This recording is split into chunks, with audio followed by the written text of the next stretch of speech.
Ma'am, जैसे आपने बोला कि शिव से पूजन का विषय नहीं है, दर्शन का विषय है, तो जो लोग सुन रहे हैं वो समझना चाहेंगे कि आखिर ये है क्या।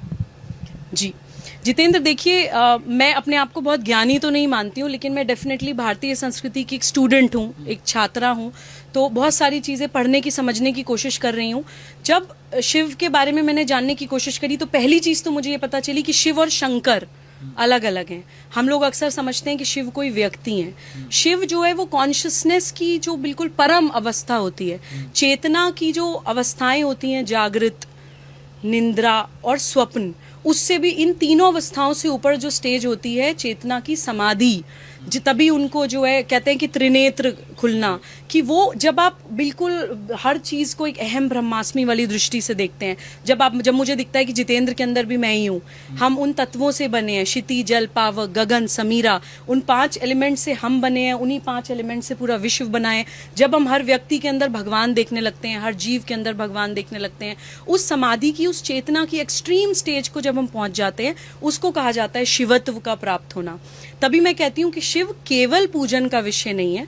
डेफिनेटली पूजा तो होनी चाहिए, मैं मूर्ति पूजा के खिलाफ नहीं हूँ। मैं हमेशा ये बोलती हूँ कि किसी भी जगह जहां पर लोग मूर्ति पूजा करते हैं, या जब आकृति की फॉर्म में हम जो भगवान को सम्मान देते हैं, वो भी एक यात्रा है।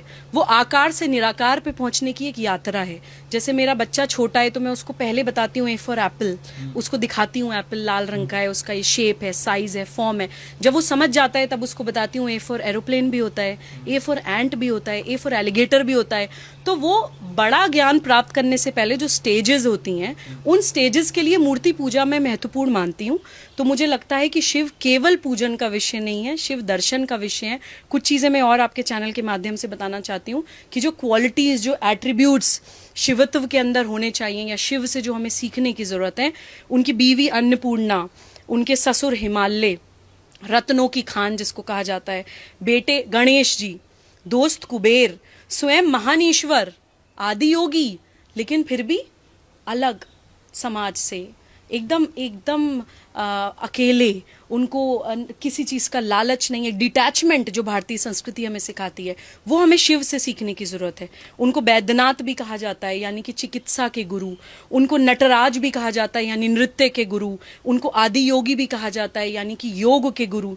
इनफैक्ट हमें तो इस चीज से शायद ज्यादा भारतीय लोग कनेक्ट कर पाएंगे कि श्री राम के भी गुरु हैं शिव, क्योंकि रामेश्वरम में श्री राम ने खुद शिवलिंग स्थापित किया था, जो आई थिंक जिन 12 ज्योतिर्लिंगों का मैंने जिक्र किया, उन 12 ज्योतिर्लिंग में से एक रामेश्वरम का ज्योतिर्लिंग है।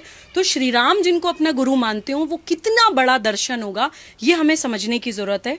वो ओंकार भी हैं, जो एक ओंकार, जो एक कहते हैं कि यूनिवर्सल वाइब्रेशनल साउंड, क्रिएशन जिसको कहा जाता है, तो वो संहार भी हैं, वो क्रिएशन भी हैं, वो डिस्ट्रक्शन भी हैं। उनके जो गण कहा जाता है, जो आसपास के लोग हैं, वो भूत, प्रेत, पिशाच, यानी समाज से जो त्याज्य लोग हैं, जिनको कोई अपने आसपास भी नहीं रखना चाहता है, उनको वो अपने साथ लेके चल रहे हैं। तो ये भी भारतीय संस्कृति का एक दर्शन है कि हमारी संस्कृति में किसी को त्याज्य, या किसी को अवर्ण, या तुम छोटी जाति के हो, तुम पास मत बैठो, तुम्हें छुआ नहीं जाएगा, ये भारतीय संस्कृति का दर्शन नहीं है। तो ये भी हमें शिवत्व सिखाता है। शिव को अर्धनारीश्वर भी कहा जाता है कि उन्होंने पार्वती जी को अपने अंदर समाहित कर लिया था। तो वो जो मेल फीमेल एनर्जी से पूरा यूनिवर्स बना है, जिसको यिन यांग भी कहते हैं बहुत से कल्चर्स में, या बहुत अलग अलग शब्द उनको दिए गए हैं, वो अर्धनारेश्वर का भी प्रिंसिपल हमें शिव सिखाते हैं। नारी अपमान हमारे देश में नहीं हो सकता है। नारी अपमान पे हमारे देश में महाभारत, रामायण जैसे युद्ध हो जाते हैं। ये सारी चीजें हमें दर्शन, जितने भी हमारे इतिहास हैं, हमारे शास्त्र हैं, हमारे भगवान हैं, या हमें जो भी पूजा पद्धतियां बताई जाती हैं, वो एक प्रोसेस है हमें उस महान दर्शन को सिंपल तरह से समझाने के लिए। उन एट्रीब्यूट्स को, उन क्वालिटीज को हम अपने अंदर आत्मसात कैसे करें, ये सिखाने के लिए ये हमारी भारतीय संस्कृति के दर्शन है। शिव को भोलेनाथ भी कहा जाता है कि भोले हैं, कि बहुत लोगों की ये मान्यता है कि आप शिव से जो भी मांगते हैं वो आपको मिलता है, बिकॉज वो भोले हैं। आप देखिए ना कि धरती के नीचे दबा दिया इतने सालों तक, कुछ नहीं, क्योंकि भोले हैं। लेकिन अगर भोले हैं तो आप ये मत सोचिए कि वो सर्वनाश भी करते हैं। भोले हैं, एक हद तक भोले हैं, एक लिमिट तक, एक सीमा तक भोले हैं। नीलकंठ हैं, समुद्र मंथन से जो जहर निकला था वो उनके अपने गर्दन के अंदर है। नीलकंठ हैं, लेकिन तांडव भी करते हैं।